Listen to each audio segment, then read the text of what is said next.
Hello प्यारे बच्चों, पुनः आप सभी का स्वागत है हमारे इस यूट्यूब चैनल पर।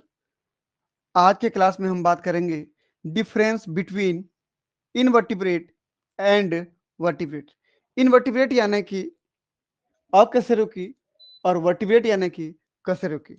तो अकशेरुकी प्राणी और कशेरुकी प्राणी के शरीर में कितना अंतर होता है, आज हम उस डिफरेंस की बात करेंगे। ठीक है, तो चलिए देखते हैं। सबसे पहले देखते हैं डेफिनेशन, परिभाषा क्या है कि इनवर्टिब्रेट्स एनिमल किसे कहते हैं। वे एनिमल जिसके शरीर पर किसी भी प्रकार की कोई रीढ़ की हड्डी नहीं पाई जाती, उसे इनवर्टिब्रेट कहते हैं।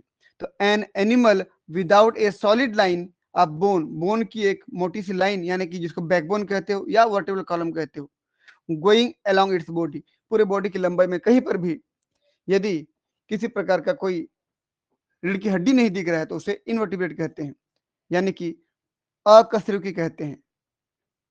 यदि मैं बोलूं वर्टिब्रल कॉलम को जो रीढ़ की हड्डी कह रहा हूं, इसको मैं कशेरुक दंड भी कहता हूं।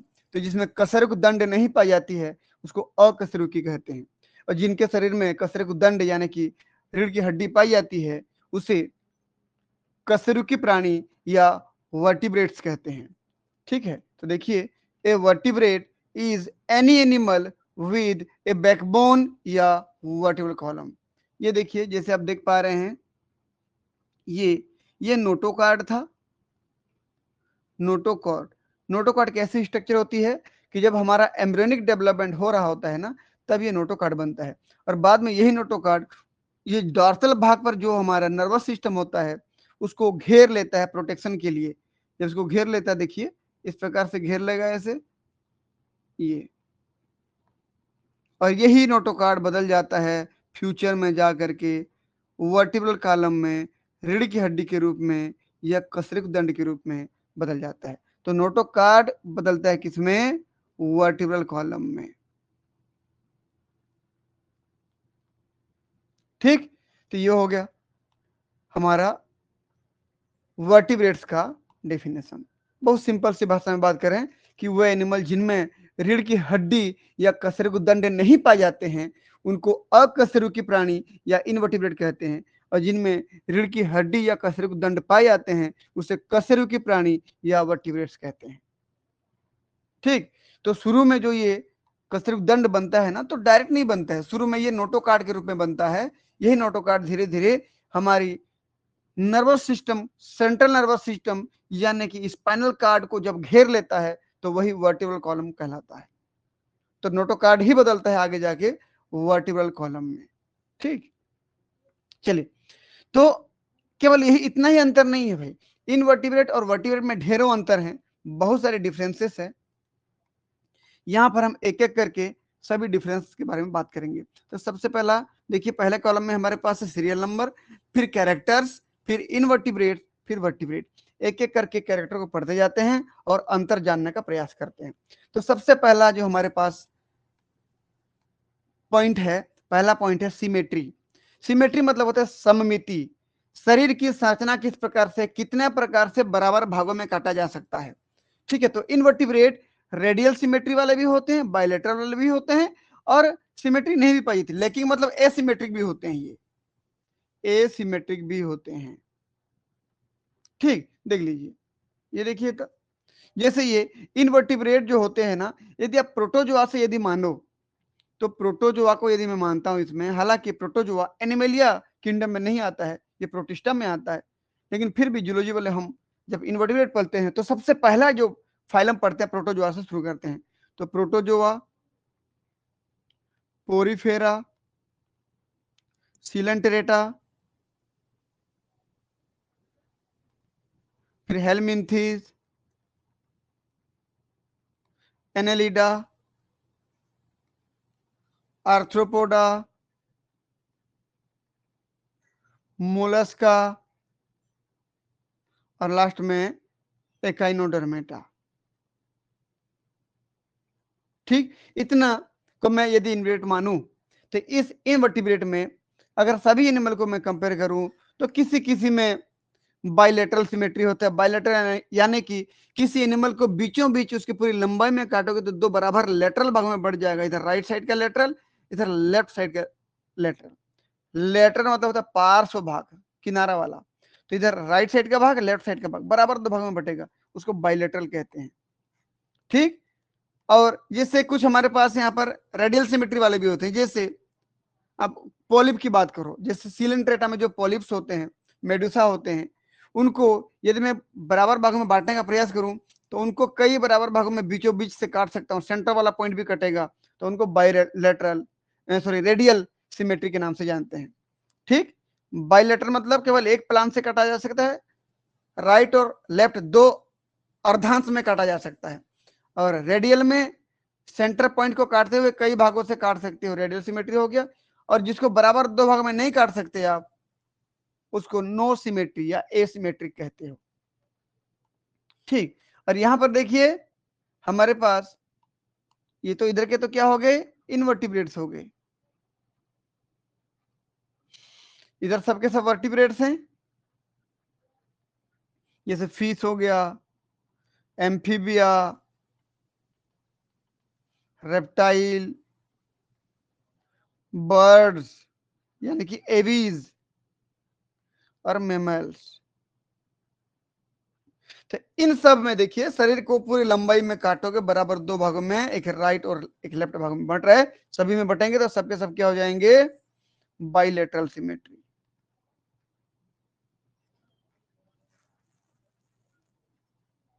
ठीक है। तो इस प्रकार से ये इनवर्टिब्रेट में बाइलेटरल भी होते हैं, रेडियल भी होते हैं, और एसिमेट्रिक यानी कि नो सिमेट्रिक भी होता है। और वर्टिब्रेट सब कैसे होते हैं, बाइलेटरल सिमेट्री होते हैं। ठीक है। आगे देखिए ये तो इनवर्टिब्रेट बाइलेटरल भी होता है, रेडियल भी होता है, एसिमेट्रिक भी होता है, और वर्टिब्रेट में बाइलेटरल होते हैं। मेटामेरिज्म की बात करूं तो बॉडी के जो खंड बने होते हैं वो किस प्रकार से बने होते हैं। जैसे इनवर्टिब्रेट की बात करूं मैं, इनवर्टिब्रेट जैसे कीड़ों की बात करता हूं मैं, चलिए यहीं पर बना देते हैं डायग्राम को। यहां पर ये बॉडी जो है तीन भागों में बटा हुआ है, तो इसको बोलते हैं हम लोग मेटामेरिज्म। बॉडी कितने खंडों में बटा हुआ है, और बाहर से जैसे खंड दिख रहे हैं अंदर से भी वैसे ऐसे ही खंड हैं। बाहर से खंड खंड लग रहा है हमको, प्रतीत हो रहा है, लेकिन अंदर से भी ऐसे वास्तव में खंडित है, तो उसको वास्तविक मेटामेरिज्म कहते हैं। ठीक। तो उसको ट्रू मेटामेरिज्म।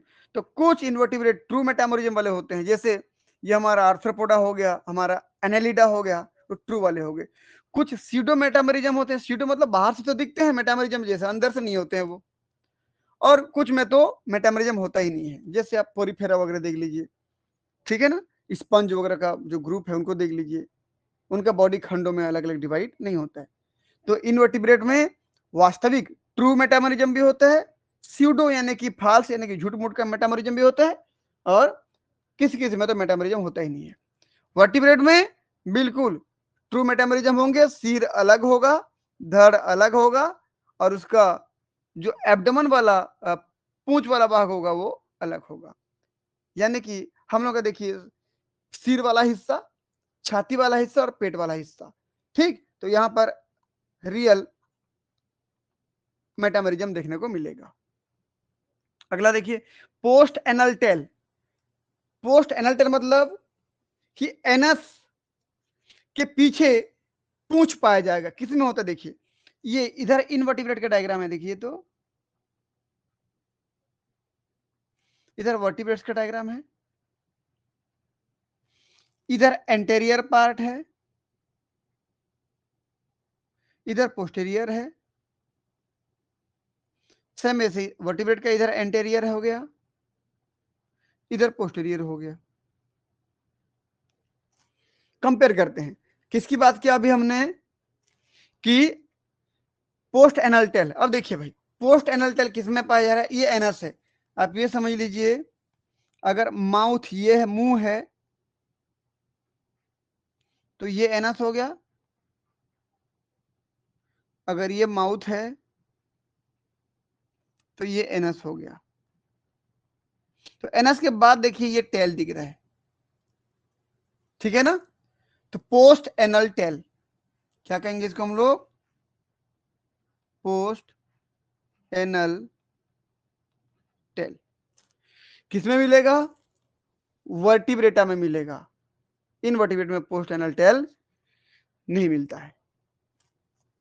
ठीक है, यहां पर किसी प्रकार का पोस्ट एनल टेल देखने को नहीं मिल रहा है। किसमें? इनवर्टिब्रेटा में। चलिए आगे बढ़ते हैं।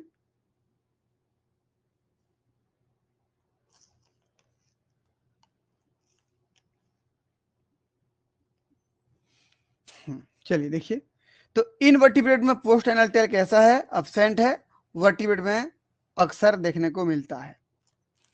अगला ग्रेड ऑफ ऑर्गेनाइजेशन। देखिए प्रोटोप्लाज्मिक मतलब कि यहां पर एक ही कोशिका होगा, एक ही कोशिका होगा, उसी कोशिका में सारे कार्य होंगे, डाइजेशन, रेस्पिरेशन, एक्सक्रेशन सब उसी में होगा।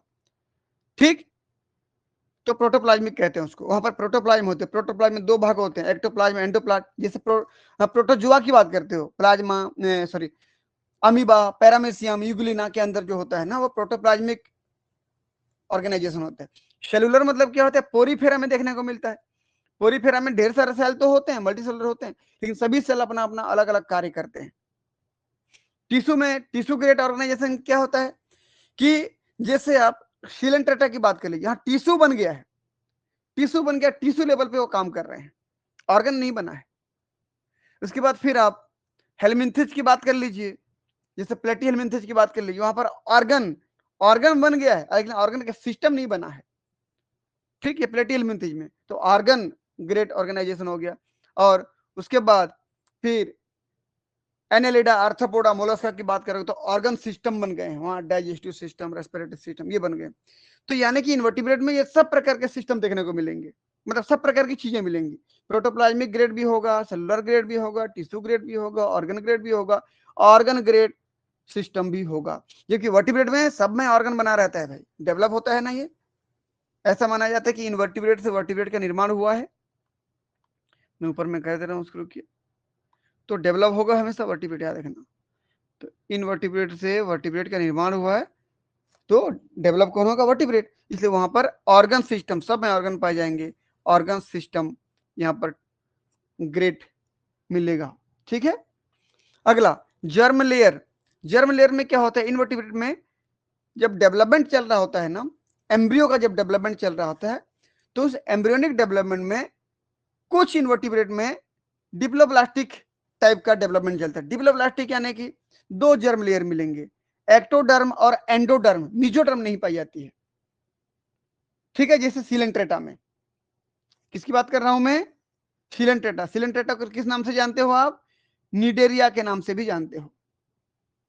ठीक है, निडेरियन अगर नाम सुने होंगे कभी आप लोग, तो सिलेंट्रेटा को निडेरिया के नाम से भी जानते हो। और वहां पर एक्टोडर्म और एंडोडर्म ही दो ही जर्म लेयर मिलते हैं। जबकि उसके बाद ठीक हेलमिंथीज, एनालिडा, आर्थ्रोपोडा, मोलस्का, एकेनोडर्मेटा, इन सब में एम्ब्रियोनिक डेवलपमेंट के समय, गैस्ट्रुलेशन के समय तीन जर्म लेयर बनेंगी। तीन जर्म लेयर में एक्टोडर्म, मीजोडर्म, एंडोडर्म तीनों मिलेंगी, तो उसको ट्रिप्लोब्लास्टिक जर्म लेयर कहते हैं। और हम वर्टिब्रेट में डेवलपमेंट के समय तीनों जर्म मिलेंगी, एक्टोडर्म, मीजोडर्म और एंडोडर्म। ठीक है, तो हम ट्रिप्लोब्लास्टिक हो गए जी। शिलोम की बात करते हैं। बॉडी के अंदर जो कैविटी पाई जाती है, वो कैविटी किस प्रकार की होता है? तो इनवर्टिब्रेट में जैसे मैं बात करूं प्लेटियल मिंथिज की, प्लेटियल मिंथिज में कोई सिलोम नहीं पाया जाता है, बिल्कुल नहीं होता, कुछ भी नहीं होता है। ठीक, एसिलोमेट होता है। जबकि निमेटोहेलमिंथिज की, मैं यहाँ थोड़ा लिख दे रहा हूँ इसको ना, क्योंकि इंपॉर्टेंट है ये प्लेटी हेलमिंथ में कोई सिलोम नहीं होता, तो एसिलोमेट। स्यूडोसिलोमेट मतलब सिलोम तो होता है, लेकिन रियल प्रकार का सिलोम नहीं होता। किसमें? निमेटोहेलमिंथिस, निमेटोहेलमिंथ में, या एस्के हेलमिंथिस बोलते हो, जैसे एस्केरिस हो गया। ठीक है, निमेटोहेलमिंथ में, या इसको राउंड बार्म कहते हो आप, उसमें किस प्रकार का सिलोम पाया जाता है? स्यूडोसिलोम पाया जाता है। ठीक, और अगला हमारे पास क्या है? यू सिलोमेट, मतलब वास्तविक सिलोम, ट्रू सिलोम जिसमें होता है। और ट्रू सिलोम किसमें होता है? एनेलिडा, आर्थ्रोपोडा, मोलस्का, एकेनोडर्मेटा में ये रियल सिलोम होता है, ट्रू सिलोम ये। ठीक, और वर्टिब्रेटा में सब में वास्तविक सिलोम पाए जाते हैं, रियल सिलोम पाए जाते हैं। सीलोम किसको कहते हैं? वास्तविक सीलोम, कि बॉडी के अंदर पाया जाने वाला ऐसा कैविटी जो चारों तरफ से मीजोडर्म की लेयर से घिरा हुआ हो, चारों तरफ मीजोडर्म से घिरा हुआ हो, चारों तरफ मतलब अंदर भी और बाहर भी सब तरफ से मीजोडर्म का एक पाउच हो, तो उसको क्या कहेंगे हम? सीलोम, वास्तविक सीलोम। ठीक है, चलिए यहां पर मैं अगर लिखना चाहूं एनेलिडा से एकैनोडर्मेटा तक, एकैनोडर्मेटा तक, ठीक है। उधर बाकी हम लोगों में भी पूरा रियल या ट्रू या यूसिलम पाए जाते हैं। अगला लिम्ब डेरिवेशन। लिम्ब डेरिवेशन मतलब लिम्ब कैसे बनते हैं? तो फ्रॉम सेम सेगमेंट, जितना इन्वर्टिब्रेट होते हैं वहां एक ही सेगमेंट से सारे के सारे लिम्ब्स बनते हैं। जैसे कीड़ों की बात कर लेते हैं हम लोग, ये देखिए, ये सिफेलिक हो गया पहला वाला पार्ट, ये थोरेसिक और ये एब्डोमेन। तो सिफेलिक भाग से ऐसे इसकी लिम्ब्स भुजाएं बनेंगी, जबकि हम लोगों में फ्रॉम डिफरेंट सेगमेंट से बनेंगे। कैसे कैसे बनेंगे देखिए, तो ये हमारा सिर वाला हिस्सा हो गया, ये छाती वाला हिस्सा हो गया, और इधर ये पेट वाला हिस्सा हो गया। आप खुद सोचिए, सिफेलिक भाग से ये एक जोड़ी बना हमारा हाथ, और एब्डोमेन वाले से एक जोड़ी बना हमारा ये पैर। तो दो हाथ और दो पैर हो गए, ठीक है। तो अलग अलग जगह से निकले, जबकि यहां पर सेम जगह से निकल रहे थे। देखो ये सेम जगह से निकल रहे थे। ये इनवर्टिब्रेट में सेम जगह से लिम्स का डेवलपमेंट होता है, जबकि हम लोगों में अलग अलग रीजन से होता है। देखो भाई, हम लोग का हाथ कहाँ से निकला हुआ है? जस्ट गर्दन के नीचे से, जबकि पैर कहाँ से निकला है? पेट के नीचे से। अलग अलग जगह से हुआ ना, तो ये हो गया। अगला देखिए नोटोकार्ड। नोटोकार्ड तो इनवर्टिब्रेट में बिल्कुल एब्सेंट होगा, ठीक नहीं होता है। नोटोकार्ड आगे जाके फिर रीढ़ की हड्डी बनाता है, याद रखना। तो यहां पर इनवर्टिब्रेट में नहीं पाया जाता, जबकि प्रेजेंट एट सम स्टेज और रिप्लेस्ड बाय वर्टिब्रल कॉलम, जीवन के कुछ अवस्थाओं तक यहां पर वर्टिब्रेट में नोटोकार्ड पाया जाता है, उसके बाद फिर रीढ़ की हड्डी के रूप में बदल जाता है। ये देखिए डायग्राम देखिए तो आप, ये नोटोकार्ड, ये नोटोकॉर्ड, जबकि इनवर्टिब्रेट में नहीं था, वर्टिब्रेट में नोटोकॉर्ड है, और आगे जाकर के ये वर्टिब्रल कॉलम के रूप में बदल जाएगा, यानी कि रीढ़ की हड्डी के रूप में ऐसे बदल जाएगा। देखिए ये, तो एम्ब्रियोनिक डेवलपमेंट के समय शुरू शुरू में नोटोकॉर्ड बनता है, और बाद में वही नोटोकॉर्ड रीढ़ की हड्डी या मेरुदंड या कशेरुक दंड के रूप में बदल जाता है। ये ब्रेन का हमारा जो स्कल बनता है ना, खोपड़ी, वो भी बना लेता है। चलिए आगे बढ़ते हैं। अगला देखिए gut position, dorsal to nerve cord. अगर यदि मैं इनवर्टिब्रेट की बात करूं, गट मतलब एलिमेंट्री कैनाल, इनवर्टिब्रेट की बात करूं, इनवर्टिब्रेट में हमारा एलिमेंट्री कैनाल ऐसे होता है। देखिए ये जो अभी हाईलाइट कर रहा हूं ना येलो कलर से, ये इनवर्टिब्रेट का आहार नाल हो गया, जबकि वर्टिब्रेट का ये एलिमेंट्री कैनाल देख लीजिए यहां पर है। तो बताइए क्या बोला? Gut position dorsal to nerve cord, ये देखिए ये नर्व कार्ड है। इनवर्टिब्रेट में यहां पर वेंट्रल नर्व कार्ड होता है, वेंट्रल साइड पर। क्यों? क्यों देखिए, मैं पहले इसका पोजीशन लिख दूं, एंटेरियर पोस्टीरियर लिख दिया, ऊपर में ये डॉर्सल पोर्शन हो गया, नीचे वेंट्रल। पीठ को डॉर्सल बोलते हो, पेट को वेंट्रल कहते हो, याद रखना है ना। तो ये डॉर्सल और नीचे वेंट्रल। अब ध्यान से देखिए कि वेंट्रल भाग पर ये नर्व कार्ड है, वो भी डबल है। देखो दो नर्व कार्ड दिख रहे हैं ना, डबल है ये। तो वेंट्रल डबल नर्व कॉर्ड, ठीक। ये, और जो कि कैसे होता है? सॉलिड होता है, देखो तो ठोस होता है, और इसके बीच में गैंग्लियन पाए जाते हैं, ये गैंग्लियन पाए जाते हैं। गैंग्लियन मतलब जब नर्व आपस में मिल करके एक गांठ जैसी संरचना बना लेती है, उसको गैंग्लियन कहते हैं, ठीक है।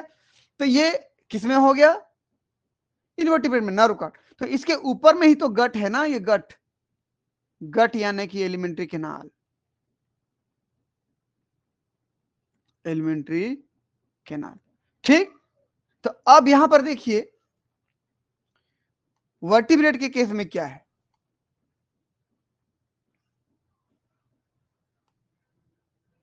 ये देखिए, तो मैं इसको ग्रीन कलर से कर दे रहा हूं। ये ऊपर में जो आप देख पा रहे हैं डायग्राम, ये बीच में जो ग्रीन कलर से बना रहा हूं वो खोखली संरचना है, नर्व कार्ड है। कौन से पोर्शन पे है, डार्सल पोर्शन पे, लेकिन खोखली है। तो इसको मैं क्या लिखूंगा भाई यहां पर, चलिए डॉर्सल सिंगल है, अकेले है, डबल नहीं वहां पर, सिंगल नर्व कॉर्ड,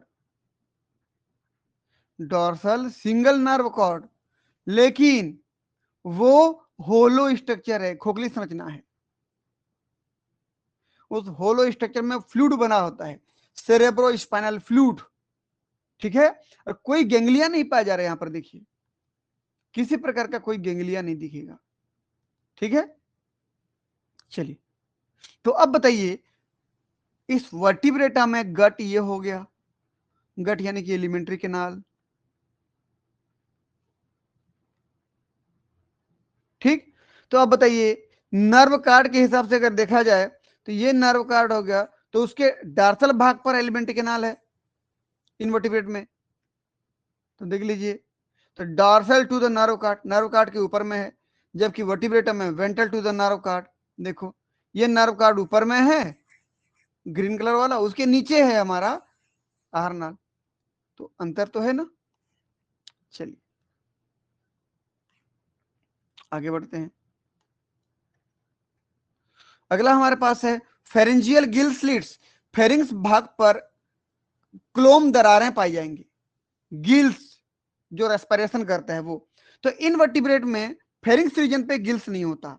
मैं ये नहीं बोल रहा हूं कि इनवर्टिब्रेट में गिल्स नहीं होता है, गिल्स होते हैं, अलग अलग पोजीशन पे होते हैं, लेकिन फेरेंजियल गिल स्लिट नहीं होता, फेरिंग्स भाग पर गिल स्लिट नहीं पाई जाती।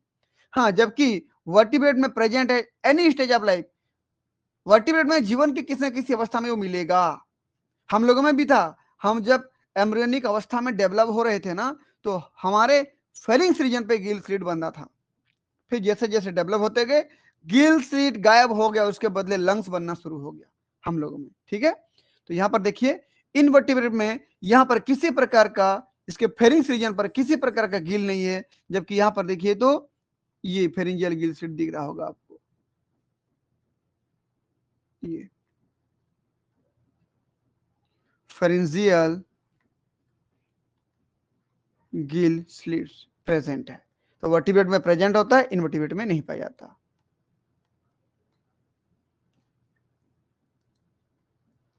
चलिए आगे बढ़ते हैं, अगला कमेंट देखिए। एनस की बात करूं, open at the last segment या absent, होता क्या है इनवर्टिब्रेट में, मान लीजिए मैं इसको तीन भागों में बांटता हूं, ये सिफेलिक, और ये बीच में थोरेसिक, और लास्ट वाला ये हो गया एब्डोमेन वाला पार्ट। तो एनस एब्डोमेन वाले पार्ट पर खुल रहा है, यदि है तो। कुछ कुछ एनिमल में तो एनस होता ही नहीं है, कुछ इनवर्टिब्रेट में, जैसे देख लीजिए आप, पोरीफेरा में एनस नहीं होता, सिलेंट्रेटा में नहीं होता, प्लेटीहेल्मिन्थेस में नहीं होता, इन समय एनस ही नहीं होता, मतलब गट अच्छे से डेवलप ही नहीं रहता, जिधर से खाना लेते हैं उधर से बाहर निकालते हैं वो, समझ रहे हो ना। किसमें बोला मैं, पोरीफेरा, सिलेंट्रेटा, प्लेटीहेल्मिन्थेस में एनस नहीं पाई जाती। फिर इधर धीरे धीरे नेमेटोहेल्मिन्थेस से एनस बनना धीरे धीरे एस्केरिस से आगे शुरू हो जाता है। और वर्टिब्रेट में बात करोगे, बिल्कुल एनस बनता है और लास्ट सेगमेंट के पहले खुलता है। देखिए ये मान लीजिए पहला सेगमेंट ये हो गया, ये मान लीजिए दूसरा सेगमेंट हो गया, और ये तीसरा सेगमेंट, तो लास्ट सेगमेंट के पहले खुलेगा एनस, और वर्टिब्रेटा में एनस वेल डेवलप रहता है, यानी कि हम लोगों में एनस बढ़िया तरीके से डेवलप हुआ है। जबकि इनवर्टिब्रेट में एनस होता है, और होता है तो आखिरी में खुलता है, और या तो होता ही नहीं है, ठीक। और वर्टिब्रेट में होता है लेकिन लास्ट वाले कंपार्टमेंट के जस्ट पहले खुलता है यहां पर, ठीक है जी। चलिए आगे बढ़ते हैं। देखिए वर्टिब्रेट में differentiated and open before the last segment, बहुत जबरदस्त तरीके से बना रहता है एनस और आखिरी सेगमेंट के पहले खुलता है।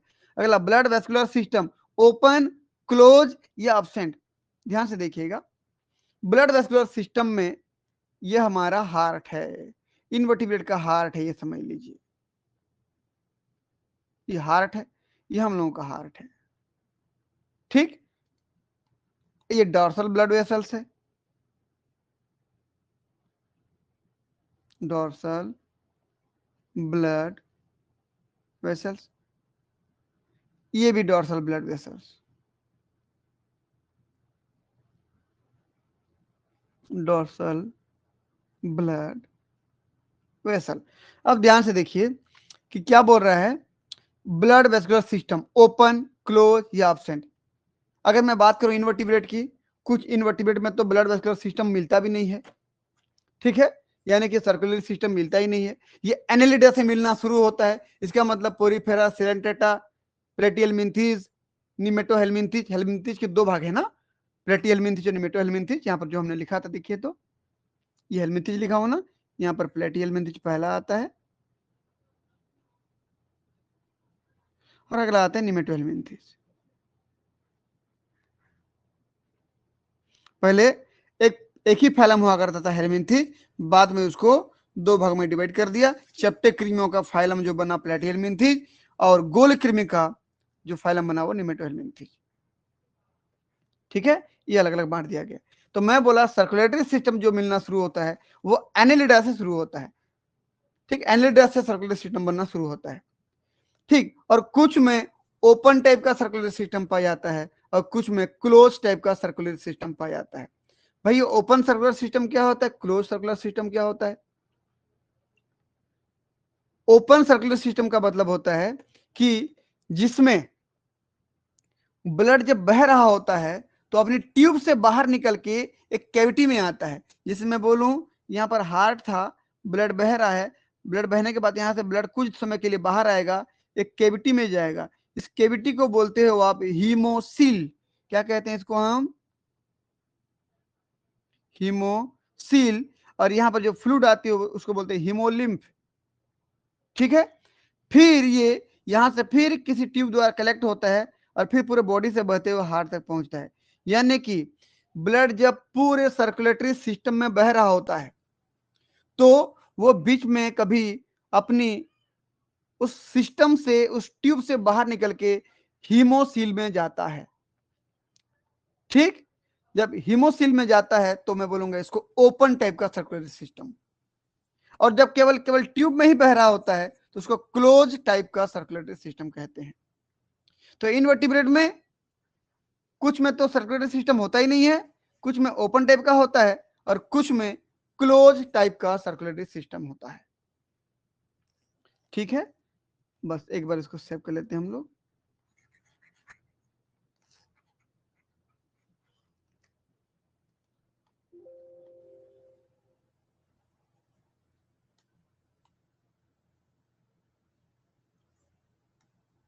ठीक, तो ओपन टाइप का सर्कुलेटरी सिस्टम किसमें मिलेगा इनवर्टिब्रेट में?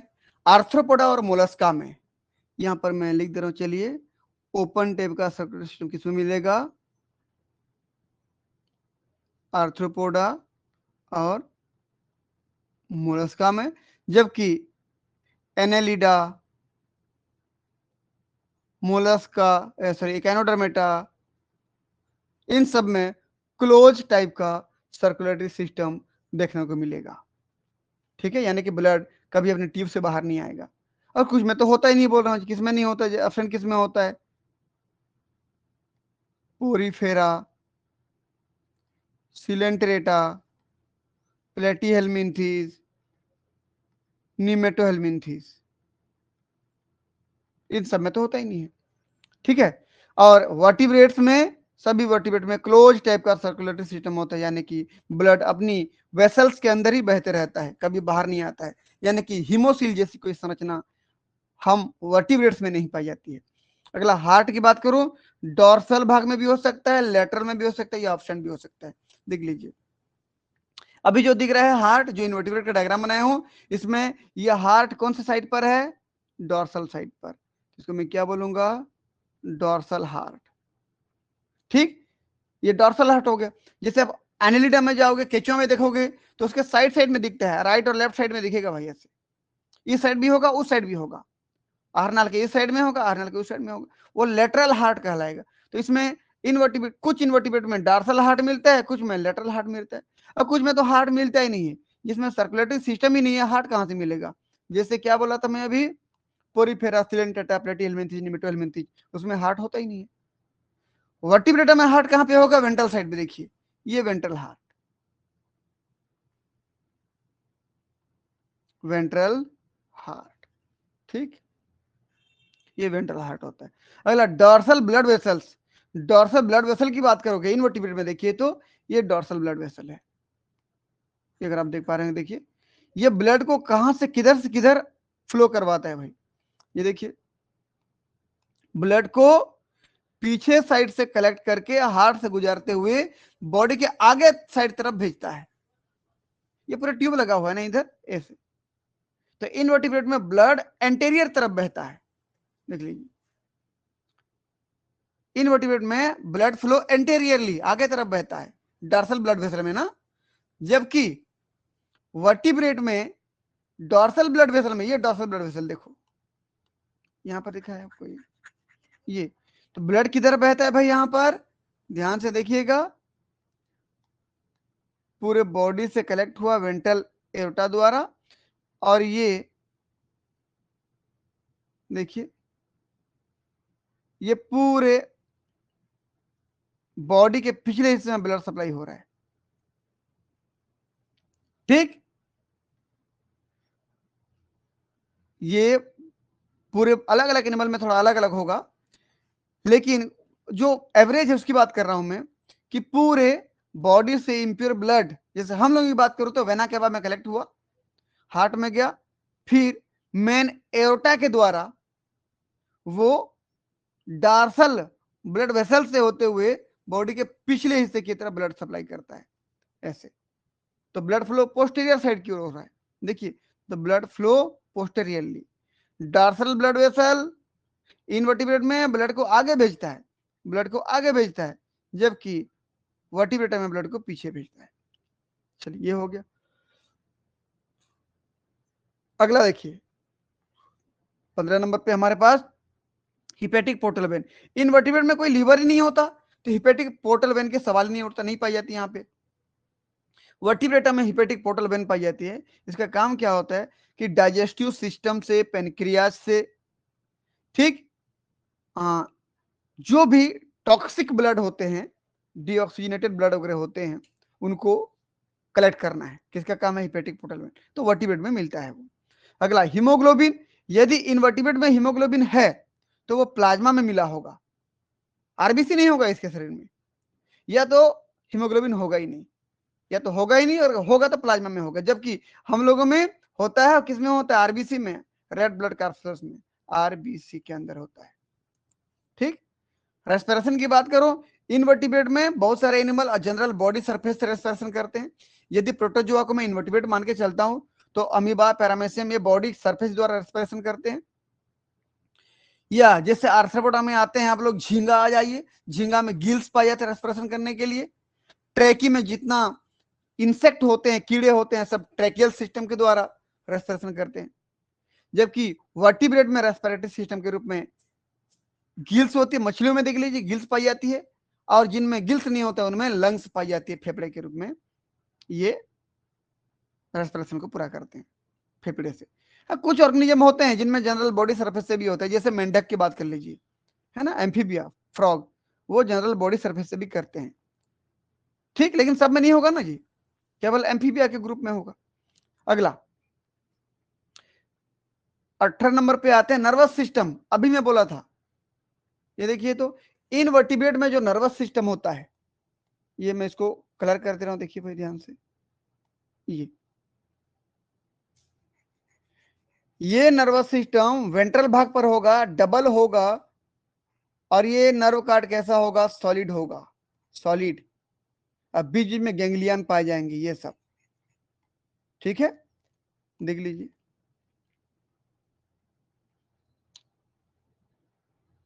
सॉलिड होगा बोला हूं, जबकि इधर कैसा होगा, डॉर्सल पार्ट पर होता है नर्व कॉर्ड, सिंगल होता है, अकेले होता है, और ये नर्व कॉर्ड होलो होता है, खोखला होता है, कोई गैंग्लियन नहीं पाई जाती। चलिए देख लीजिए ये, तो वर्टिब्रेट्स का नर्व कॉर्ड डार्सल भाग पे होता है और होलो होता है। ब्रेन की बात करूं, एबोव फेरिंग्स या एब्सेंट, या तो इनवर्टिब्रेट में कोई ब्रेन ही नहीं होगा, और अगर होगा तो फेरिंग्स के ऊपर में होगा। देखिए ये, इसको मैं फेरिंग्स बोलता हूं, ये फेरिंग्स, तो फेरिंग्स के ऊपर में ब्रेन है भाई।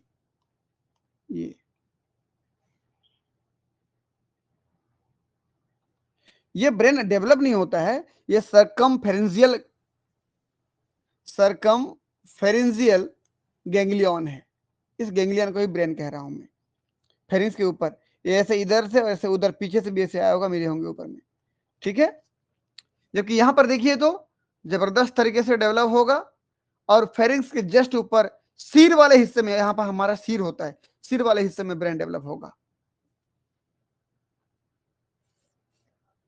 देखिए, तो ब्रेन क्या होता है, अबव फेरिंग्स या एब्सेंट, भाई सभी में नहीं होगा ना, जिसमें होगा ऐसे होगा, जैसे इंसेक्ट वगैरह हो गए, उन सब में ऊपर की तरफ ऐसे फेरिंग्स के ऊपर में ब्रेन होगा, बाकी में तो होगा भी नहीं, ठीक।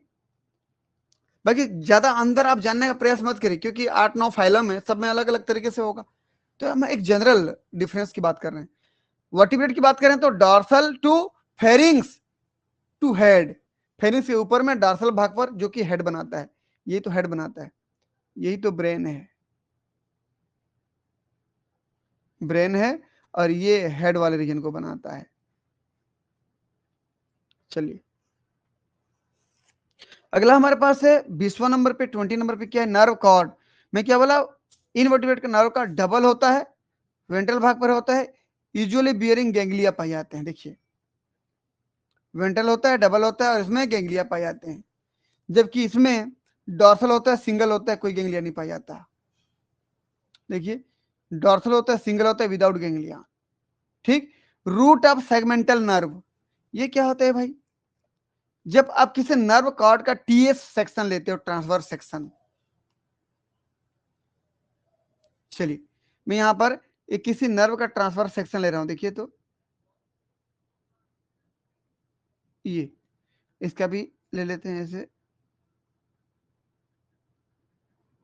ये, तो जो नर्व होता है, डार्सल भाग के लिए अलग नर्व क्लियर दिखते हैं, ऐसे गया है, वेंट्रल भाग के लिए अलग नर्व निकलते हैं।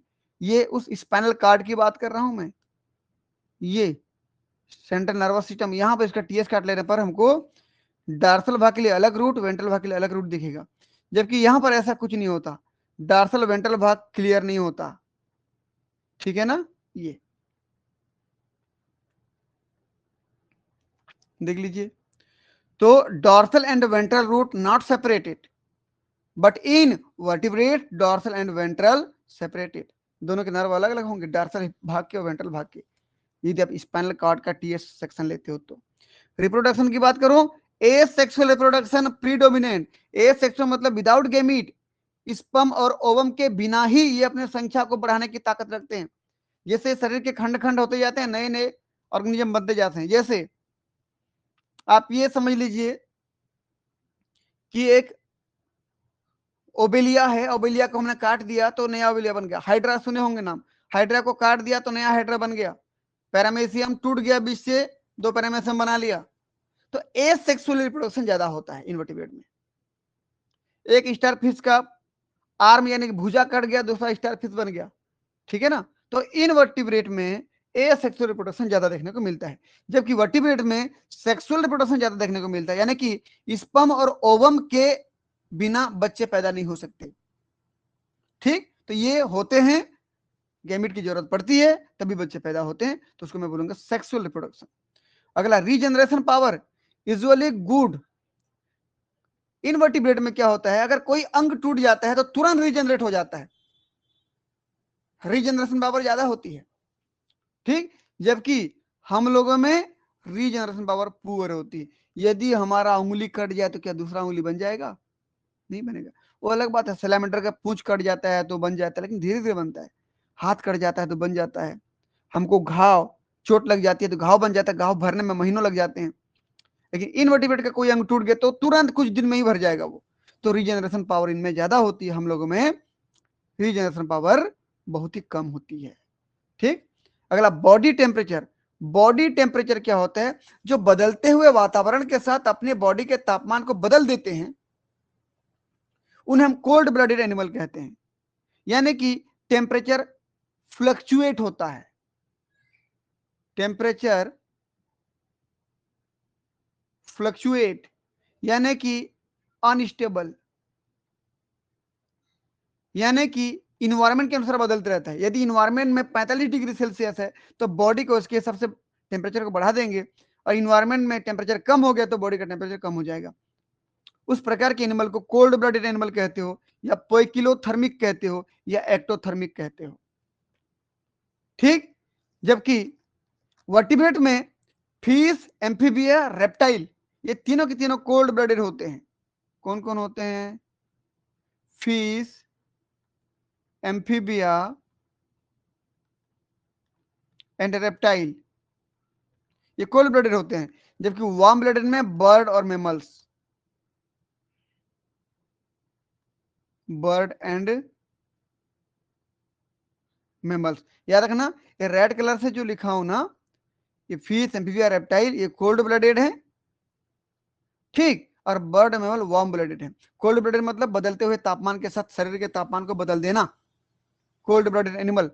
और बदलते हुए वातावरण के साथ शरीर के तापमान को ना बदलना, यानी कि टेम्परेचर कैसे होगा? स्टेबल, स्टेबल बॉडी टेम्परेचर होगा, जैसे हम लोग हैं भाई, है ना, स्टेबल बॉडी टेम्परेचर। हम लोग का 37 डिग्री सेल्सियस है, तो चाहे दुनिया में कितनी भी ठंड हो जाए या कितनी भी गर्मी हो जाए, हम हमेशा बॉडी के तापमान को 37 डिग्री सेल्सियस रखेंगे। इसलिए तो जब ठंड मौसम में इन्वायरमेंट में 16-17 डिग्री सेल्सियस बहुत ठंड होता है, तो हम इधर से कंबल ओढ़ लेते हैं, स्वेटर ओढ़ लेते हैं, आग में हाथ सेक लेते हैं, ठीक है, चादर ओढ़ लेते हैं, ताकि शरीर के अंदर का तापमान 37 रहे, बाहर के अनुसार 17 ना हो जाए, 16 ना हो जाए, हम स्थिर रखना चाहते हैं। तो हम वार्म ब्लडेड एनिमल कहलाते हैं। कोल्ड ब्लडेड क्या होता? बदलते हुए वातावरण के साथ टेम्परेचर को बदल देता। ठीक है। चलिए, तो इनवर्टिब्रेट्स के एग्जाम्पल क्या है? अगर प्रोटोजोआ को मैं शामिल करता हूं तो प्रोटोजोआ, पोरीफेरा, सिलेंट्रेटा। हेलमिंथिज में दो हैं, प्लेटी हेलमिंथिज और निमेटो हेलमिंथिज। फिर एनेलिडा, आर्थ्रोपोडा, मोलस्का और एकेनोडर्मेटा। इसके अंदर जितने एनिमल आते हैं सब आते हैं। कॉर्डेटा, इसके बाद याद रखिएगा, वर्टिब्रेटा में, कॉर्डेटा में सारे के सारे एनिमल वर्टिब्रेटा में नहीं आते। जैसे हेमिकॉर्डेटा, यूरोकॉर्डेटा और सिफेलोकॉर्डेटा, ये तीनों वर्टिब्रेटा के अंतर्गत नहीं आते। यहां लिख दे रहा हूं मैं, Hemichordata, Hemichordata, urochordata and cephalochordata.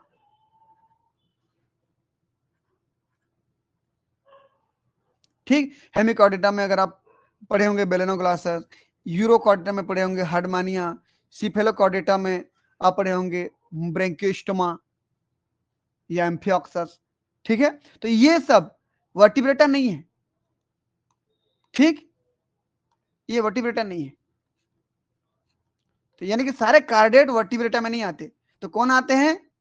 केवल वर्टिब्रेटा सब फाइलम में जो आते हैं ना, वही है।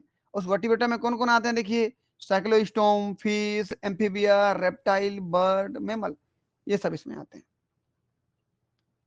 ठीक है, एक बार इसको सेव कर लेते हैं।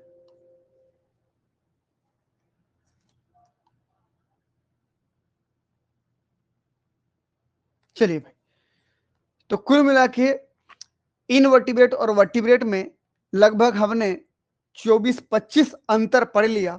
अगर आप याद करके एग्जाम में इसमें से 10-15 भी लिखते हैं तो आपको फुल मार्क्स मिलेंगे।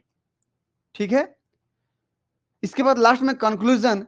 कंक्लूजन क्या होगा ये आप अपने हिसाब से लिखिए, मैं अपने हिसाब से बता दे रहा हूं कि इनवर्टिब्रेट्स और वर्टिब्रेट में केवल रीढ़ की हड्डी में अंतर नहीं होता है।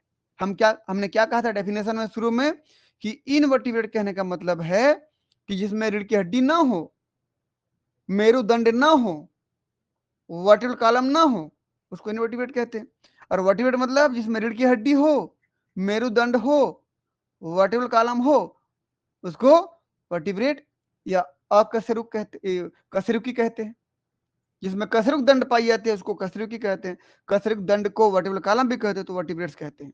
ऐसे जिसमें कशेरुक दंड नहीं पाई जाती है उसको अकशेरुकी कहते हैं, यानी कि जिसमें वर्टिब्रल कॉलम नहीं पाई जाती है उसको इनवर्टिब्रेट कहते हैं। तो केवल इतना ही अंतर नहीं है, वर्टिब्रल कॉलम का अंतर नहीं है बस, उसके अलावा भी वो ढेर सारे अंतर हैं, और भी अंतर होंगे जो हम यहाँ पर उसको लिख नहीं पाए हैं।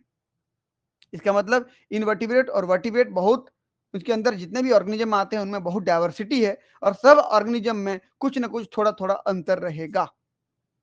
ये समय के हिसाब से जब नए नए ऑर्गेनिज्म और खोज होते जाएंगे और नई नई चीजें देखने को मिल सकता है। ठीक है, तो इस प्रकार से हमारा ये टॉपिक हुआ कंप्लीट। आपको टॉपिक कैसे लगा कमेंट बॉक्स पे जरूर बताइएगा। यदि आप हमारे चैनल पे नए हैं तो चैनल को सब्सक्राइब करें, वीडियो को लाइक करें, अपने दोस्तों के बीच में शेयर करें। ठीक है बच्चों, मिलते हैं फिर नए वीडियो के साथ। तब तक के लिए आप सभी बच्चों का बहुत बहुत धन्यवाद। आपका दिन शुभ हो।